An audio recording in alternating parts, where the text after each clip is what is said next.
nazamutse umusozi utangira kumpinduka maze ndapfukama ndasenga. Our Father who art in heaven, hallowed be thy name. Thy kingdom come, thy will be done on us as it is in heaven. Give us this day our daily bread, and forgive us our trespasses, and we will forgive those who are trespassers against us.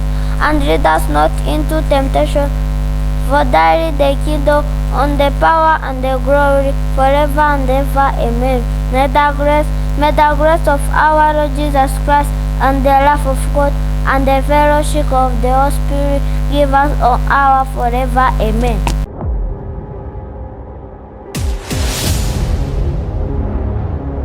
kuririmba mugiye kuririmba yego bacurangire yego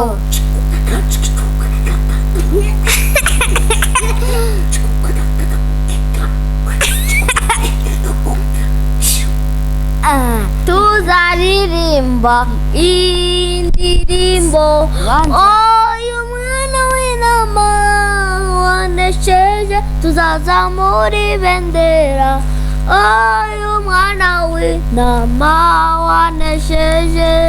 Haleluya. Tuzaririmba indirimbo uyu mwana w'intama wanesheje tuzazamura ibendera uyu mwana w'intama wanesheje. Mbega ibyishimo n'umunezero nitugera mu ijuru tuzazamura ibendera uyu mwana w'intama wanesheje.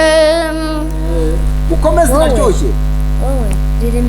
Ririmbi yawe tuzazamura ngaho ririmba yawe.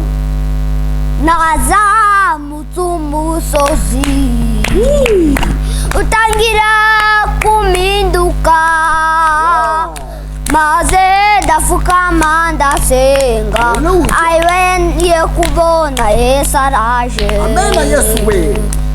Nazamutse umusozi utangira kumpinduka maze ndapfukama ndasenga ayiwe ngiye kubona Yesu araje.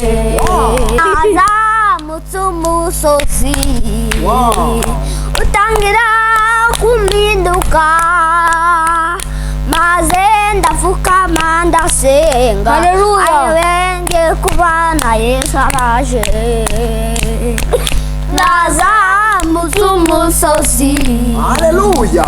utangira kumpinduka maze ndapfukama ndasenga ayiwe ngiye kubona Yesu araje. Amen. Our Father who art in heaven, hallowed be thy name. Thy kingdom come, thy will be done on us as it is in heaven. Give us this day our daily bread, and forgive us our trespasses, and we will forgive those who are trespassers against us. And lead us not into temptation, for thine is the kingdom, and the power, and the glory, forever and ever. Amen.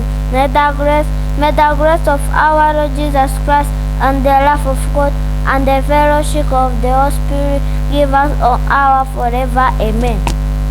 Nawe nasenga. Njyewe mu nzu Ya. Isenga.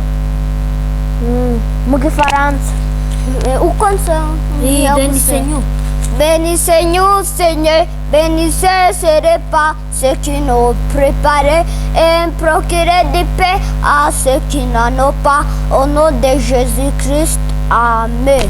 Tujya mu nzu.